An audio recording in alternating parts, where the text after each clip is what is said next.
किछि किछि ए प्रकार जूम मीटिंग रे जॉइन करे मात्र दिस ग्रुप इज यूनिक बोले मु अनुभव करे आपण मानकर आ प्रभु को पाखरे से प्रार्थना करे जे प्रभु ए ग्रुप रे मिसुथिबा प्रत्येकଙ୍କ ଉପରେ ତାଙ୍କର ଅନୁଗ୍ରହ ଦେଇ ଦିଅନ୍ତୁ ପୁଣି ଆମମାନଙ୍କୁ ତାଙ୍କର ଗୌରବ ନିମନ୍ତେ ବ୍ୟବହାର କରନ୍ତୁ। এই ସୁଯୋଗ ପାଇଥିବାରୁ ମୁଁ ଆଉ ଥରେ ଭାଇ ବୀରେନ୍ଦ୍ର ନାୟକକୁ ପୁଣି ସୁସ୍ମିତାକୁ ପୁଣି ଭାଇ ବିନୟ ରାୟଙ୍କୁ ମୋର ହୃଦୟର କୃତଜ୍ଞତା ଜଣାଉଛି। ଆମେ ପ୍ରଭୁଙ୍କ ନାମର ଗୌରବ କରୁଛୁ କାରଣ ପ୍ରଭୁ ଆମମାନଙ୍କର ପ୍ରତିପାଳନ କରି ଆସୁଅଛନ୍ତି, ଆମମାନଙ୍କର ଯତ୍ନ ତତ୍ତ୍ୱ ନେଇ ଆସୁଅଛନ୍ତି।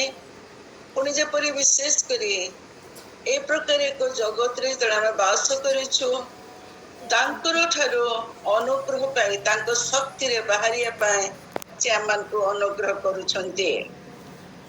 ଗତ 19 ତାରିଖ ଆମେ ପ୍ରାୟ ଅନେକ ମଣ୍ଡଳୀରେ ଆମେ पेंटिकस्ट पर्व पालन करिछु। आ ए पेंटिकस्ट पर्व पालन करुथिबा समय रे हम चिंता करिछु जे कि प्रकार प्रभु यीशु जहा प्रतिज्ञा करिथिले ता आमान के जीवन रे सफल करिसंती। आ मु आज अल्प समय कहिबा को चाहूछि से पेंटिकस्ट शक्ति उपरे आ सेथि पई हमने पढिबा माथ्यू लिखित सुसमाचार तार 3 पर्व रे जोठी जोहन कहउछंती मु पढुछि ताकू 3 पर्व 11 पद मु सिना तुमनको मन परिवर्तन निमंते जगत बपतिस्मा देउछि मात्र मोतरे जे आसुछंती से मोठारो अधिक शक्तिमान ताहांको पादुका बहन करिया पय मु योग्य नहे से तुमनको पवित्र आत्मा और अग्नि रे बपतिस्मा देबे। आ प्रेरित पुस्तक रे मध्ये लिखा जाउछि जे प्रभु यीशु कहउछन्ती 4 पद रे थरे सेमानक सहित भोजन रे बसिबा समय रे से सेमानको एही आज्ञा देले तुम्हे जेरूशलेम रो प्रस्थान करो नाही किंतु पितांकर जो प्रतिज्ञा विषय मोठार सुनियछ सेथिर अपेक्षा रे थाओ। 8 लिखा जाए किंतु पवित्र आत्मा तुमको ऊपर अवतीर्ण होते तुमने शक्ति प्राप्त हब किंतु पवित्र आत्मा तुमको ऊपर अवतीर्ण होते तुमने शक्ति प्राप्त हब। प्रभु ए वाक्य ऊपर हमको आशीर्वाद करंतु हमको सहाय्य करंतु बुझिया पाए। आमे जानिछु जे पेंटिकस्ट पर्व नूतन नियम रे एक पर्व नहे ताहा होची पुरातन नियम रे एक पर्व अटे। आओ निस्तर पर्व रो पूर्ण 7 सप्ताह परे अर्थात 39 दिन परे 49 दिन परे 50 दिन रे पालन करा जाउथिला। निस्तर पर्व जेतो से माने पालन करूथिले से समय रे समान ताड़ी शून्य रोटी व्यवहार करूथिले मात्र फसल अमल परे से माने पेंटिकस्ट पर्व पालन करूथिले जोटा कि पेंटिकस्ट अर्थ 50 डेज 50तम आ सेठी से माने ताड़ी आ सरू मैदार रोटी करी से माने पर्व पालन करूथिले। किंतु जेते बेले हमें आसुछु पुरातन नियम को ए पेंटिकस्ट पर्व तार रूप बदली गला। आ ए पेंटिकस्ट पर्व आ एक अन्य भाव रे प्रभु यीशु ख्रीष्टंकर आगमन रे तांकर पुनरुत्थान रे तांकर स्वर्गारोहण रे तार स्वरूप बदली गला। प्रभु यीशु ख्रीष्ट शिष्य मान को कहउछंती कि तुमे माने मो संगे रे रहिछ 3 वर्ष तापरे हम जानिछु जे पुनरुत्थान परे परे प्रभु यीशु से मान को शिष्य मान को जो माने भयालु थिले जो माने कि लुचि के रहुथिले तांको थरक थर 40 दिन पर्यंत से शिक्षा देइछंती आ शिक्षा दे साला परे से 40 डेज परे से कोन करछंती ना स्वर्गारोहण करछंती। आ जदि देखिबे से एक पर्वर तार 10 पद रे एते क्लोजली से समान के संगरे थिले आ समान को से कथा कहउछंती आ से समय कोन हेछि 9 पद रे देखुछु ଆଉ ଖଣ୍ଡେ ମେଘ ତାହାଙ୍କୁ ସେମାନଙ୍କ ଦୃଷ୍ଟି ଗୋଚରରୁ ଘେନିଗଲା। ଆଉ ଯେତେବେଳେ ଏଇ ପ୍ରକାର ଏକ ଅବସ୍ଥା ସେମାନେ ଦେଖିଛନ୍ତି ମନରେ ଟିକେ ନିରାଶ ଭାବ ଆସିଥିବ। ସେମାନେ ଆରେ ପ୍ରଭୁ ଯୀଶୁ ଆପଣ କୁଆଡେ ଯାଉଛନ୍ତି, ପ୍ଲିଜ ଡୋଣ୍ଟ ଗୋ, ଆମର ଶକ୍ତିର ଆବଶ୍ୟକତା ଅଛି। ଆଉ ସେଇ ସମୟରେ ସେଇଠି ସେ 10 ପଦରେ ଶୁକ୍ଳ ବସ୍ତ୍ର ପରିହିତ 2 ଜଣ ପୁରୁଷ ସେମାନଙ୍କୁ କହୁଛନ୍ତି ଯେ ହେ ଗାଲିଲୀୟ ଲୋକମାନେ, ତୁମେ କାହିଁକି ଆକାଶ ଆଡକୁ ଚାହିଁ ରହିଅଛ? ତୁମେ ଯୋଉ ଯୀଶୁଙ୍କୁ ଦେଖୁଅଛ ସ୍ୱର୍ଗରେ ଗୃହୀତ ହେଲେ ତାଙ୍କୁ ତୁମେ ସେଇ ପ୍ରକାର ଦେଖିବ। ଆଉ ସେମାନେ ପ୍ରଭୁ କହିଥିଲେ ଯେ ଏ 4 ପଦରେ ରଖାଯାଇଛି ଯେ ତୁମେ ଜେରୁସାଲେମରୁ ପ୍ରସ୍ଥାନ କର ନାହିଁ। ଆଉ ଶିଷ୍ୟମାନେ ସେଇ ସମୟରେ ଭାବିଲେ ଯେ ପ୍ରଭୁ ଯୀଶୁ ଆମମାନଙ୍କୁ କହିଛନ୍ତି ଜେରୁସାଲେମରୁ ପ୍ରସ୍ଥାନ ନ କରିବା ପାଇଁ। ଆଉ ତାପରେ ସେ ମଧ୍ୟ ପ୍ରତିଜ୍ଞା କରିଛନ୍ତି ତୁମାନଙ୍କ ଉପରେ ପବିତ୍ର ଆତ୍ମା ଅବତୀର୍ଣ୍ଣ କରିବେ, ତୁମାନେ ଶକ୍ତି ପ୍ରାପ୍ତ ହବ। ଆଜିର ଜଗତକୁ ଯେତେବେଳେ ଆମେ ଦେଖୁ ସମସ୍ତଙ୍କର ଶକ୍ତିର ଆବଶ୍ୟକତା ରହିଛି। ଆଉ ଆମେ ଜାଣିଛୁ ଯେ ମନୁଷ୍ୟକୁ କଣ କୁହାଯାଏ? ମନୁଷ୍ୟକୁ କୁହାଯାଏ man is a social animal, ସାମାଜିକ ପ୍ରାଣୀ। ଆଉ କେହି କୁହନ୍ତି ଯେ man also not only A social being, but so he is a political ପ୍ରାଣୀ। ସେ ଗୋଟେ ପଲିଟିକାଲ ପ୍ରାଣୀ ମଧ୍ୟ। ଆଉ ସମସ୍ତେ ଚାହାନ୍ତି ଶକ୍ତିଯୁକ୍ତ ହେବା ପାଇଁ, କେହି ମଧ୍ୟ ଚାହାନ୍ତି ନାହିଁ ଟିକେ ନରମେ ଯିବା ପାଇଁ। Everybody wanted to show their own power. ସମସ୍ତେ ଚାହାନ୍ତି ଯେ I am the best one, ମୋର ଶକ୍ତି ବହୁତ। ମାତ୍ର ଏଇଠି ଆମେ ଦେଖୁଛୁ ଯେ ଶିଷ୍ୟମାନେ ସେଦିନ ପ୍ରଥମ ଥର ପାଇଁ ଅନୁଭବ କରିଛନ୍ତି ଯେ ଯୀଶୁ ଚାଲିଗଲେ ଆଉ ସେମାନଙ୍କ ଜୀବନ କଣ ହବ। ଆଉ ପ୍ରଭୁଙ୍କର ଗୌରବ ହେଉ ଯେ ପ୍ରଭୁ ଯୀଶୁ ସେମାନଙ୍କୁ ଯେ ପ୍ରକାର କହିଥିଲେ, ଯଦିଓ ସେମାନେ ଗାଲିଲୀୟ ଲୋକ ଥିଲେ ସେମାନେ ଗାଲିଲୀକୁ ଫେରି ଗଲେ ନାହିଁ, ସେମାନେ ଜେରୁସାଲେମରେ ରହିଲେ। କାରଣ ପ୍ରଭୁ କହିଥିଲେ ତୁମେ ଶକ୍ତି ପ୍ରାପ୍ତ ହୁଅ ଆଉ ତୁମେ ଏଇଠାରେ ରୁହ, ଆଉ ଏଇଠାରେ ଶକ୍ତି ପ୍ରାପ୍ତ ନ ହେବା ପର୍ଯ୍ୟନ୍ତ ତୁମେ ଯିବ ନାହିଁ। ମୋର ପ୍ରିୟ ମାନେ, ମୁଁ ଯେମିତି କହୁଥିଲି ଆଜିର ଆମର ଚିନ୍ତା ହଉଛି ଯେ ପେଣ୍ଟିକଷ୍ଟର ଅର୍ଥ ହଉଛି ଶକ୍ତିଯୁକ୍ତର ପର୍ବ। ଶକ୍ତିଯୁକ୍ତ ହେବା, କେଉଁ ପ୍ରକାର ଶକ୍ତିରେ ଆମେ ଶକ୍ତିଯୁକ୍ତ ହେବା, ଆଉ ସେଇ ଶକ୍ତିଯୁକ୍ତ ହେବା ପାଇଁ ଆମକୁ କଣ କରିବାକୁ ପଡିବ? ଆମେ ସମସ୍ତେ ଚାହୁଁ ଯେ ପ୍ରଭୁ ତୁମର ସେଇ ଶକ୍ତି ମତେ ଦିଅ, ସେଇ ତୁମର ଅନୁଗ୍ରହ ମତେ ଦିଅ। ପ୍ରତ୍ୟେକ ଦିନ ଆମେ ପ୍ରାର୍ଥନା କରୁ ଯେ ପ୍ରଭୁ ଯୀଶୁ ତୁମ ରକ୍ତରେ ମତେ ଶୁଚି କର, ଆଜି ଦିନ ପାଇଁ ତୁମର ସେ ପବିତ୍ର ଆତ୍ମାଙ୍କର ଅନୁଗ୍ରହ ଆଉ ଥରେ ମୋ ଜୀବନରେ ଭରି ଦିଅ। ଏଇ ଶକ୍ତିଯୁକ୍ତ ହେବାର ପ୍ରଥମ ସୋପାନ ହଉଛି ବାଧ୍ୟତା। ପ୍ରଭୁ ଯୀଶୁଙ୍କ ବାକ୍ୟରେ ବାଧ୍ୟ ହେବା, ତାକୁ ଅବଧାନ କରିବା, ଶୁଣିବା ଓ ବାଧ୍ୟ ହେବା। ଆମେ ଜାଣିଛୁ ଯେ ବାଧ୍ୟ ହେବା ଦ୍ୱାରା ବାଇବେଲରେ ଅନେକ ମହତ କର୍ମ ସବୁ ସାଧନ ହେଇଛି। ଆଉ ଯୀଶୁ ସେମାନଙ୍କୁ କହୁଛନ୍ତି ଯେ ତୁମେ ଜେରୁସାଲେମରୁ ପ୍ରସ୍ଥାନ କର ନାହିଁ। ହୁଏତ ଏତେବେଳେ ସେମାନଙ୍କର ଚକ୍ଷୁ ଟିକେ ଟିକେ ଖୋଲିବାକୁ ଆରମ୍ଭ କରିଛି। ଯେତେବେଳେ ପ୍ରଭୁ ଯୀଶୁ କହୁଥିଲେ ମତେ ଅବଶ୍ୟ ଜେରୁସାଲେମକୁ ହବ, ମୃତ୍ୟୁଭୋଗ କରିବାକୁ ହବ, ସେମାନେ କେମିତି ତାକୁ ବୁଝି ପାରୁନଥିଲେ। ମାତ୍ର ଯୀଶୁଙ୍କର ସହିତ 40 ଦିନ ପୁନରୁତ୍ଥାନ ଯୀଶୁଙ୍କ ସହିତ ରହିଲା ପରେ ସେମାନଙ୍କ ମନରେ ପ୍ରଭୁଙ୍କର ବାକ୍ୟ ପ୍ରତି ମନୋଯୋଗ ଭାବ ଆସିଛି। ଆଉ ସେମାନେ କଣ କରୁଛନ୍ତି ନା ଲେଖା ଯାଉଛି ଯେ ସେମାନେ ଅପେକ୍ଷାରେ ରହିଛନ୍ତି। ପ୍ରଭୁଙ୍କର ବାକ୍ୟକୁ ସେମାନେ ଅବଧାନ କରିଛନ୍ତି, ଆଜ୍ଞାବହ ହେଇଛନ୍ତି। ପ୍ରଭୁଙ୍କର ବାକ୍ୟକୁ କେବଳ ଶ୍ରବଣ ନୁହେଁ ମୋର ପ୍ରିୟ ମାନେ, ମାତ୍ର ଯେତେବେଳେ ଆମେ ତାର ଆଜ୍ଞାବହ ହେଉ ସେଇ ସମୟରେ ପ୍ରଭୁ ଆମମାନଙ୍କୁ ଆଶୀର୍ବାଦ କରନ୍ତି।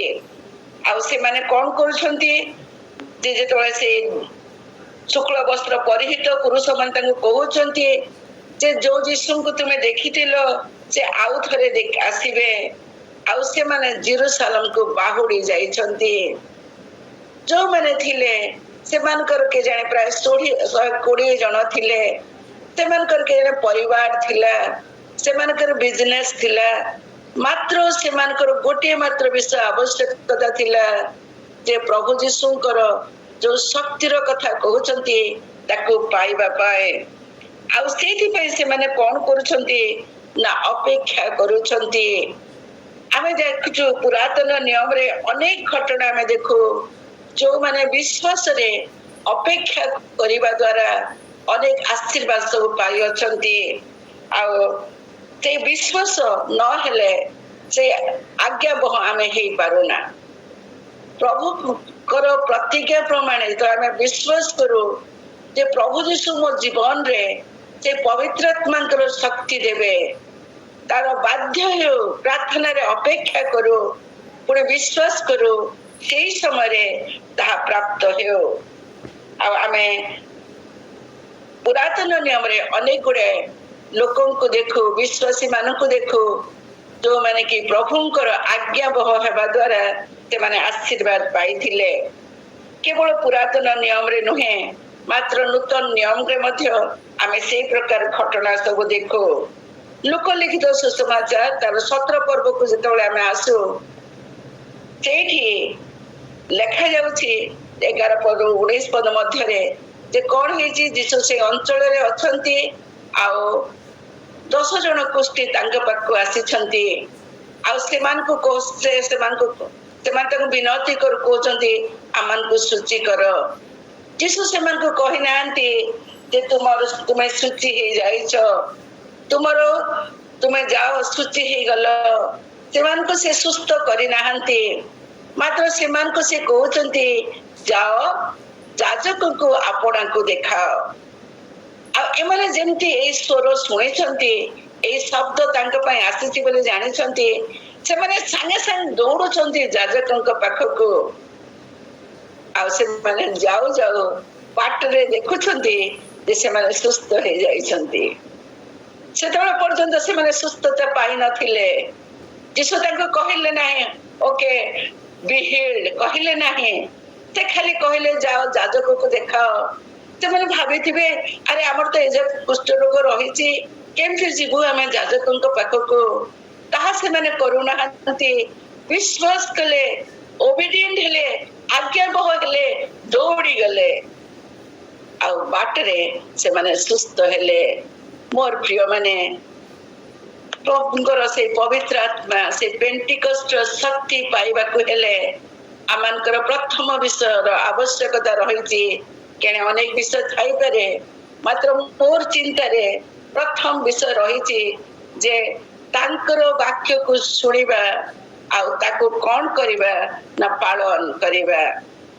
ତାପରେ ଏଠି ଆମେ ଦେଖିବା ସେମାନେ କେବଳ ତାହା ପାଳନ କଲେ ନାହିଁ, ଆଉ ସେଇଠି ସେମାନେ କଣ କରୁଛନ୍ତି ନା 10 ଦିନ ପର୍ଯ୍ୟନ୍ତ ଲେଖାଯାଉଛି ନାମକ ସେଇ ପର୍ବତ ଗୋଟେ ବିଶ୍ରାମବାର ବାଟ ଥିଲା। ଆଉ ସେଇ ସମୟରେ ସେମାନେ କଣ କରୁଛନ୍ତି, ସେଇଠି ସେମାନେ ପ୍ରାର୍ଥନା ଓ ଉପବାସରେ ସେମାନେ ଅପେକ୍ଷା କରିଛନ୍ତି। ଏଇଠି ଯେତେବେଳେ ଆମେ ଦେଖୁଛୁ ସେଇ ସମୟରେ କେଜାଣି ସେମାନଙ୍କର ଜିହୁଦାର ସ୍ଥାନ ପୂରଣ କରିଛନ୍ତି। ମାତ୍ର ଗୋଟିଏ କଥା ଯେ ସେମାନଙ୍କର ଦୁଇ ପରରେ ସମସ୍ତେ ଏକ ସ୍ଥାନରେ ସମବେତ ଥିଲେ। ଆଉ ପ୍ରବଳ ବେଗରେ ବହୁଥିବା ପ୍ରଚଣ୍ଡ ପବନର ଶବ୍ଦ ତୁଲ୍ୟ ଗୋଟିଏ ଶବ୍ଦ ଅକସ୍ମାତ ଆସି ଯେଉଁ ଗୃହରେ ସେମାନେ ବସିଥିଲେ ସେଇ ଗୃହର ସର୍ବତ୍ର ବ୍ୟାପିଗଲା। ସେମାନେ କଣ କରୁଛନ୍ତି ନା ପ୍ରାର୍ଥନାରେ ଅପେକ୍ଷା କରୁଛନ୍ତି। ପବିତ୍ର ଆତ୍ମାଙ୍କର ଶକ୍ତିର ଆବଶ୍ୟକତା ମାନଙ୍କର ରହିଛି। ଆଉ ଦ୍ୱିତୀୟ ବିଷୟ ପ୍ରାର୍ଥନା ଓ ଈଶ୍ୱରଙ୍କର ଉପସ୍ଥିତିରେ ଅପେକ୍ଷା କରିବା। ହଠାତ୍ ହେଇଯାଏ ନାହିଁ, ମାତ୍ର ଆମମାନଙ୍କୁ ପ୍ରାର୍ଥନାରେ ଓ ଈଶ୍ୱରଙ୍କର ଉପସ୍ଥିତିରେ ତାଙ୍କର ଅପେକ୍ଷା କରିବାର ଆବଶ୍ୟକତା ପଡେ। ଆମେ ଜାଣିଛୁ ଯେ ଅନେକ ଆମେ ଏଇଠି ଅଛୁ, କିଏ ଆମେ ସେଇ ଶକ୍ତିକୁ ଅନୁଭବ କରିଛୁ। ଆଉ ସେଇ ଶକ୍ତି କାହା ଜୀବନରେ କେମିତି ଆସେ ମୁଁ ତ ଜାଣେ ନା, ମାତ୍ର ମୋର ଛୋଟ ସାକ୍ଷ୍ୟଟିଏ ରହିଛି। ଯେତେବେଳେ ମୁଁ ପ୍ରଭୁଙ୍କ ପାଖରେ ଅପେକ୍ଷା କରୁଥିଲି, ତୁମର ସେ ଶକ୍ତି ମତେ ଦିଅ, ମୁଁ ଦୁର୍ବଳ ପ୍ରଭୁ। ଆଉ ଦିନେ ପ୍ରଭୁ ମହା ଅନୁଗ୍ରହରେ ମତେ ତାଙ୍କର ସେଇ ଶକ୍ତିକୁ ପ୍ରଦାନ କରିଥିଲେ। ପ୍ରାର୍ଥନାରେ ଓ ଅପେକ୍ଷାରେ ଆମେ ଜାଣୁଛୁ ଯେ ସେ ଲୋକମାନେ କଣ କଲେ ନା 10 ଦିନ ପର୍ଯ୍ୟନ୍ତ ଅପେକ୍ଷା କଲେ। ଆଉ ଯେତେବେଳେ 10 ଦିନ ହେଇଛି, ସେମାନେ ସେ ପବିତ୍ର ଆତ୍ମାଙ୍କର ଶକ୍ତିକୁ ପାଇଛନ୍ତି। ଆମେ ଦେଖିଛୁ ମୂଷାଙ୍କ ଜୀବନରେ ମୂଷା ସାଙ୍ଗେ ସାଙ୍ଗେ ସେ ଈଶ୍ୱରଙ୍କର ଯଦିଓ ପରିଚୟ ପାଇଥିଲେ, ମାତ୍ର ତାଙ୍କୁ ମଧ୍ୟ ଶକ୍ତି ପାଇବା ନିମନ୍ତେ 40 ଦିନ ସେ ପର୍ବତରେ ଅପେକ୍ଷା କରିବାକୁ ପଡିଲା। ଆଉ ଯେତେବେଳେ ସେ ପର୍ବତରୁ ଓହ୍ଲାଇ ଆସିଲେ, ତାଙ୍କର ମୁଖ ଏତେ ଉଜ୍ଜଳ ଦେଖା ଯାଉଥିଲା ଯେ ଲୋକମାନେ ତାକୁ ଦେଖି ପାରୁନଥିଲେ। ଯୋଉ ମୂଷା ତାଙ୍କ ସାଙ୍ଗରେ ଥିଲେ, ଯିଏ ତାଙ୍କୁ କଢେଇ ଆଣୁଥିଲେ, ଯାହାଙ୍କ ଉପରେ ପ୍ରଭୁ ଅଧିକାର ଦେଇଥିଲେ, ସେଇ ମୂଷାଙ୍କର ଆବଶ୍ୟକତା ଥିଲା ଆହୁରି ଶକ୍ତି ପ୍ରାପ୍ତ ହେବା ନିମନ୍ତେ। ପ୍ରଭୁଙ୍କର କାର୍ଯ୍ୟ ପାଇଁ ଯେତେବେଳେ ଆମେ ବାହାରୁ, ଆମର ସେଇ ଶକ୍ତିର ଆବଶ୍ୟକତା ଥାଏ। ଆଉ ସେଇ ଶକ୍ତି ପାଇଁ ପ୍ରଭୁଙ୍କ ପାଖରେ ଆମକୁ ଅପେକ୍ଷା କରିବାକୁ ପଡେ। ଆଉ ସେ କଣ କରୁଛନ୍ତି ନା ମୂଷା 40 ଦିନ ରହିଥିଲେ, ଅପେକ୍ଷା କରିଥିଲେ ଯେମିତି ପ୍ରଭୁଙ୍କର ଶକ୍ତି ଆସିବ। ଆଉ ତାପରେ 40 ଦିନ ପରେ ସେ ସେଇ ପ୍ରଭୁଙ୍କର ଠାରୁ ସେ ଆଜ୍ଞା ନେଇ ତଳକୁ ଫେରିଥିଲେ। ଅପେକ୍ଷା କରିବା, ପ୍ରାର୍ଥନାରେ ଲାଗି ରହିବା। ଆମେ ଜାଣିଛୁ ଯେ ଦାଉଦଙ୍କ ବିଷୟରେ, ଆଉ ଦାଉଦ ମଧ୍ୟ ପ୍ରଭୁଙ୍କର ସେଇ ଅନୁଗ୍ରହ ପାଇଥିଲେ। ଯେତେବେଳେ ଆମେ ଦାଉଦ ଗଲିଆତକୁ ମାରିବାର ବିଷୟ ପଢୁ, ତାହା ଗୋଟିଏ ଦିନର ପ୍ରାକ୍ଟିସ ନୁହେଁ ମୋର ପ୍ରିୟ ମାନେ। ଆମେ କହୁ ଦାଉଦ ନେଲେ, ଗୋଟେ ଛାଟୁଣୀ ନେଲେ, ପଥର ନେଲେ, ମାରିଲେ, ସାଙ୍ଗେ ସାଙ୍ଗେ ଗଲିଆତ ମରିଗଲା। ଆମକୁ ୱା କଣ ହେଇଗଲା। ମାତ୍ର ସେଇ ଛାଟୁଣୀକୁ ବ୍ୟବହାର କରିବା ପାଇଁ କେଣେ ତାକୁ ଅନେକ ଦିନର ଅଭ୍ୟାସ କରିବାକୁ ପଡିଯିବ। କେମିତି ତାକୁ ମାରିବି, କେମିତି ତାର କପାଳରେ ବାଜିବ, କେମିତି ମୁଁ ତାକୁ ବଦ୍ଧ କରିପାରିବି। ଆଉ ଯଦି ଆମେ ଦେଖିବା ଯେ ପ୍ରଥମ ବଂଶାବଳୀ 12 ପର୍ବ 2 ପଦରେ ଆମେ ସେଇଠି ଦେଖୁଛୁ ଯେ ଅଭ୍ୟାସ ପ୍ରୟୋଗ କରୁଥିଲେ ପ୍ରଭୁଙ୍କର ଉପସ୍ଥିତିରେ। ସଦା ପ୍ରଭୁ ତାଙ୍କର ପ୍ରତିପାଳକ ଥିଲେ। ଯୋଉ ମେଣ୍ଢା ମାନଙ୍କୁ ଦେଇଥିଲେ, ଯୋଉ ମେଷ ମାନଙ୍କୁ ଦେଇଥିଲେ, ତାଙ୍କୁ ତାଙ୍କର ରକ୍ଷା କରିବାର ଆବଶ୍ୟକତା ଥିଲା। ଆଉ ଯେତେବେଳେ ସେ ପ୍ରାନ୍ତରରେ ରହୁଛନ୍ତି, ସେ କେଜାଣି ପ୍ରାର୍ଥନା କରୁଛନ୍ତି ଶକ୍ତି ପାଇବା ପାଇଁ। ଆଉ that has been a practice। ଅନ୍ୟକୁ ତାଙ୍କର ଯୋଉ ଶତ୍ରୁ ମାନେ ଆସୁଛନ୍ତି ମେଷକୁ ନଷ୍ଟ କରିବା ପାଇଁ, ଆଉ ସେ ଜୟଯୁକ୍ତ ହେଇଛନ୍ତି। ତେଣୁ ଦ୍ୱିତୀୟ କଥା ମୁଁ କହିବାକୁ ଚାହୁଁଛି, ଆମର ପ୍ରାର୍ଥନା ଓ ଈଶ୍ୱରଙ୍କ ଉପସ୍ଥିତିରେ ଅପେକ୍ଷା କରିବା। ପ୍ରାର୍ଥନା ତ ସମସ୍ତେ କରିଦଉ, ହେଲେ ଅପେକ୍ଷା କରିବାର କଷ୍ଟକର ହୁଏ, ନୁହେଁ କି? କୌଣସି ବିଷୟ ପାଇଁ ଆମେ ଅପେକ୍ଷା କରୁ। ଆଉ ଏଇଠି ଶିଷ୍ୟମାନେ ଯଦିଓ ତାଙ୍କର ଅତି ନିକଟବର୍ତ୍ତୀ ଥିଲେ, ତାଙ୍କୁ ଅପେକ୍ଷା କରିବାକୁ ପଡିଲା। ଆଜିକାଲିର ଜଗତକୁ ଯେତେବେଳେ ଆମେ ଦେଖୁଛୁ, it is a instant age, everything come quick, ନାଇଁ? ଅପେକ୍ଷା କରିବାର କାହାକୁ ସମୟ ନାହିଁ। ଆଉ ଆମେ ଅନେକ ଗୁଡେ ଆଡଭର୍ଟାଇଜ ଦେଖୁ, ଇନଷ୍ଟାଣ୍ଟ କଫି। ଆଜିକାଲି ତ ଖାଇବାର ଜିନିଷ ବି ବହୁତ ଇନଷ୍ଟାଣ୍ଟ ବାହାରି ଗଲାଣି, ଯୋଉଟା କି ଲୋକମାନେ ସାଙ୍ଗେ ସାଙ୍ଗେ କରୁଛନ୍ତି, ସାଙ୍ଗେ ସାଙ୍ଗେ ଖାଇ ପାରୁଛନ୍ତି। ମାତ୍ର ପ୍ରଭୁ ଯୀଶୁ ଖ୍ରୀଷ୍ଟଙ୍କର ପ୍ରତିଜ୍ଞାତ ପବିତ୍ର ଆତ୍ମାଙ୍କୁ ପାଇବା ନିମନ୍ତେ ଆମ୍ଭମାନଙ୍କୁ ପ୍ରାର୍ଥନାରେ ଓ ଅପେକ୍ଷାରେ ଲାଗି ରହିବାକୁ ପଡିବ। ତୃତୀୟ କଥା, ଏଇଠି ଆମେ ଦେଖୁଛୁ ଯେମିତି ମୁଁ 2 ପର୍ବର 2 ପଦରେ ପଢୁଥିଲି, ସେମାନେ ସେଇଠି ଅଛନ୍ତି। ଆମେ କେହି ପବନକୁ ଦେଖି ପାରୁନା, we just can feel it, ନୁହେଁ? ଯେତେବେଳେ ଶବ୍ଦ ହୁଏ, ପବନ ହୁଏ, ଆମେ ଜାଣିପାରୁ ଆରେ ଝଡ ହବ, ପବନ ହଉଛି ବାହାରେ। ଯେତେବେଳେ ଆମେ ଝରକା ମେଲା କରିଦଉ, କବାଟ ଖୋଲି ଦଉ, ସେଇ ସମୟରେ ଆମେ ଦେଖୁ ପବନ ଆସୁଛି। we feel it, ଆମେ ତାକୁ ଅନୁଭବ କରୁ। ଆଉ କିନ୍ତୁ ଏଇଠି ए लोक मान जेतेबेले बसिछन्ति से 120 जन से माने देखुछन्ति जे प्रबल प्रचंड पवनर शब्द तुल्य हेछि से घरे से माने प्रार्थना रे रहुछन्ति आ हठात प्रचंड पवनर शब्द तुल्य शब्द से चारि पाखरे घेरी गला आ लेखा जाउछि जे सेठी कोन कला तापर से मानकर से गृह रे अग्नि सदृश जीवा गुड़िक से मानकर दृष्टिगोचर होई गोटी गोटी करी से मानकर प्रत्येक जनक उपरे अवतीर्ण कले एवरीबॉडी केते जन थिले God is not a partial God प्रभु कहार मुख अपेक्षा करती नाही मोर प्रिय माने जेतेबेले आमे तांकर अपेक्षा करू तांका पाखे जब आमे प्रार्थना करू सेही समय से आमनकर प्रार्थना शुणती आउ समस्ते पाइले आउ ए पवित्र आत्माकर शक्ति द्वारा से माने कौन पाइले व्हाट दे गेन कौन पाइले से माने जदि से दुई पर्व को आमे आसीबा जे से मानकर चारि पदरे लिखा जाए आत्मा से मान को जेपरि कहिबा को शक्ति देले पावर ऑफ अटरनेस कथा कहिबार शक्ति देले आमे से पर्यंत देखिना हो जे शिष्य मान को कथा कहिबार प्रभु जीशु कथा कहूतिले तांकर कथा से माने सुनुतिले मात्र जतले पवित्र आत्मा से मान को जीवन को आसिले they had the power to speak से माने देखि पारिले से माने कथा कहि पारिले आ ई सब लोक माने कहउचंती अरे माने कोन गालिलियो नहंती आमे केमति आपना निज निज भाषा रे कथा कहि कथा सुनि पारुछु आमान जय पवित्र आत्मांकर शक्ति आमान को ऊपर को आसे सेही शक्ति प्रभुंकर वाक्य को शक्तियुक्त भावरे कथा कहबा को आमान को शक्ति दिए तापरे द्वितीय कथा मुठी चिंता करूथिली जे जेपरका जय भाव पानी रे लिखा जाए कि तुमर जुबा माने दर्शन पाइबे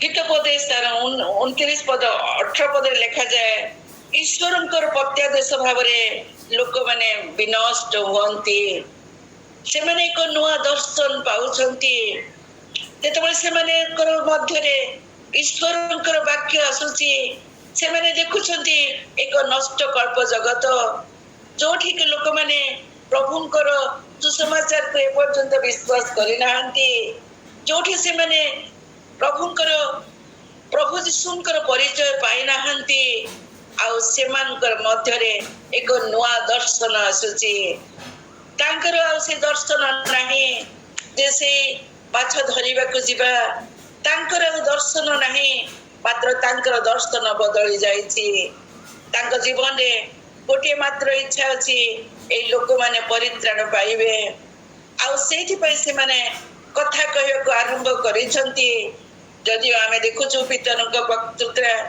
आउ जेतेबे से माने प्रभु यीशुंको शक्ति रे कथा कहबा आरंभ करिसंती एक नुआ विजन नै एक नुआ दर्शन नै लोक माने कहउचंती हमको कोन करबा को हबो हमको कहंतु से मानकर एठी लिखा जाउची जे जतो से वाक्य सुनुछंती से मानकर हृदय विदीर्ण हे जाउची से माने चुनी हे रही पारु नांती कहउचंती हमको कोन करबा को हबो आमे जतले प्रभु यीशुंकर जो विजन हमको दबार कथा जतले पवित्र आत्मा का शक्ति हम जीवन को आसे he changes our mood से हमर गति को परिवर्तन करंती मोर प्रिय माने से हमन के जीवन रे आउ एक नवा मोड दियंती तापरे एठी हमें देखुछु जे केवल ते कथा कहबे को शक्ति देले ता नहे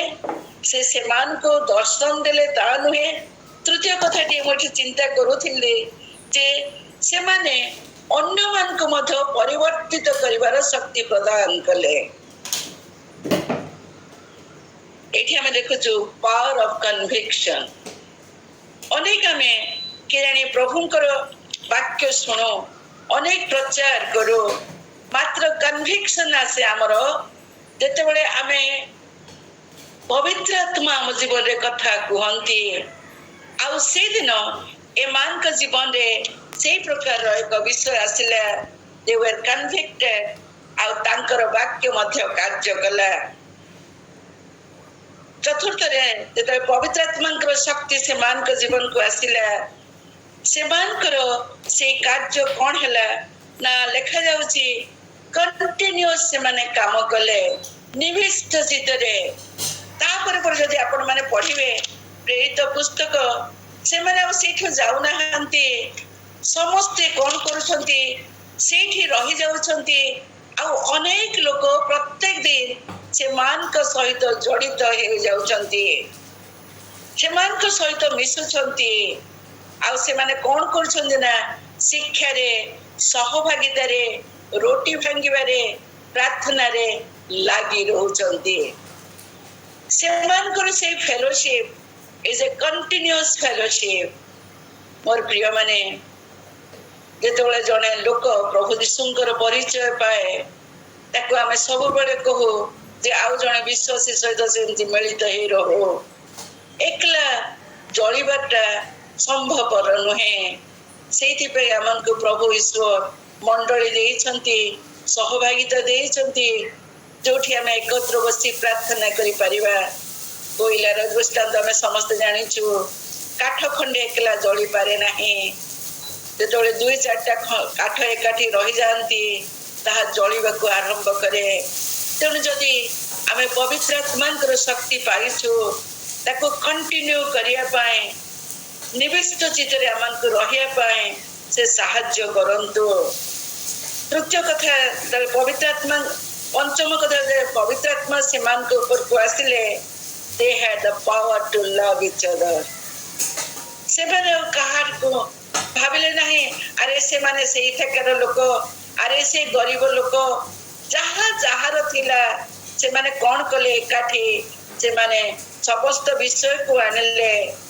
आ समस्त को पाई सेटा साधारण संपत्ति हे गला लविंग पीपल प्रभु यीशु ख्रीष्ट कर आज्ञा थिला लव प्रेम तुमर प्रेम द्वारा जगत जानिबो आमे गाओ ए पृथ्वी जानू यीशु कर देखी आम प्रेम आ सेठी आमे देखुछु जदि पवित्र आत्मा सेमान के जीवन को आसिले सेमान के जीवन रे से प्रेम स्थापन हला तापरे षष्ठ कथा मु एके कहबा को चाहूची जेतबे पवित्र आत्मांकर शक्ति से मान को जीवन को आसिला से माने एकतार शक्ति पाइले पावर ऑफ यूनिटी एक स्थान रे समवेत थिले एकचित हेउथिले आ शेषरे जेतबे पवित्र आत्मांकर शक्ति से मान को जीवन को आसिला से 2 पर्व 46 पद लिखा जाउची कि से माने कोन करूथिले घरे घरे प्रिय पात्र होउथिले सड़क ईश्वर प्रशंसा गान करुथिले समस्तंकर प्रिय पात्र होउथिले पुणे प्रभु परित्राण लोक मान को मंडली सहित संयुक्त करने को लगुथिले a spirit of contentment a spirit of संतोषजनक आजिकल लोके अनेक अछंती जो मान को भावन जीवन रे संतोषर भाव नाही के जान कोजंती मोर आहुरी संपत्ति र दरकार केरे कोजंती मोर आहुरी पावर र दरकार मतलब पवित्र आत्मा हम जीवन को आसंती से शक्ति हम जीवन को आसे whatever we are whatever we have there is a spirit of contentment जे प्रभु हमन को से अनुग्रह करंती जो थी संतोषर भाव थाए मोर प्रिय माने के जानी आमे पेंटिकस कथा अनेक थर सुनिछु आज कोन आम मध्यरे के अछि कि जहार शक्तिर आवश्यकता रहिछि आमर समस्तंगर से शक्तिर आवश्यकता रहिछि आ आज हमर से काम करिबा को हबो जा शिष्य माने करिथिले आज्ञा बह हेबा बाध्य हेबा द्वितीय कथा मु कहिली प्रार्थना रे ईश्वरंकर उपस्थिति रे अपेक्षा करिबा तृतीय रे कहिली जेतबे पवित्र आत्मांकर शक्ति हम जीवन को आसीबो से आमान को कथा कहिबार शक्ति देबे आमान को दर्शन देबे आमान को जीवन रे कन्विक्शन देबे आ ताहा not a one day instant but it will continue ଆଉ ସେ ଆମକୁ ପରସ୍ପରକୁ ପ୍ରେମ କରିବା ପାଇଁ ସାହାଯ୍ୟ କରିବେ, ଏକତାର ଶକ୍ତି ଦେବେ ଆଉ ସନ୍ତୋଷର ଭାବ ଦେବେ। ଆମର ଆଜିର ଜଗତରେ ପବିତ୍ର ଆତ୍ମାଙ୍କ ସେଇ ଶକ୍ତିର ଆବଶ୍ୟକତା ରହିଛି। ଆଉ ମୋର ଏଇ ପ୍ରାର୍ଥନା, ପ୍ରଭୁ fill me with your Holy Spirit Lord, ତୁମେ ମତେ ସାହାଯ୍ୟ କର ପ୍ରଭୁ। ଆଉ ମୋର ଏଇ ପ୍ରାର୍ଥନା ଆପଣମାନଙ୍କ ପାଇଁ ଯେ ଆମକୁ ପ୍ରଭୁ ପବିତ୍ର ଆତ୍ମାଙ୍କର ଶକ୍ତିରେ ଶକ୍ତିଯୁକ୍ତ କରନ୍ତୁ, ଯେପରି ବର୍ତ୍ତମାନର ଯୋଉ ପରିସ୍ଥିତିରେ ଆମେ ବାସ କରୁଅଛୁ ତାକୁ ଓଭରକମ୍ କରିବା ପାଇଁ ପ୍ରଭୁ ଆମକୁ ଶକ୍ତି ଓ ସାମର୍ଥ୍ୟ ଦେବେ। ଆମେନ୍।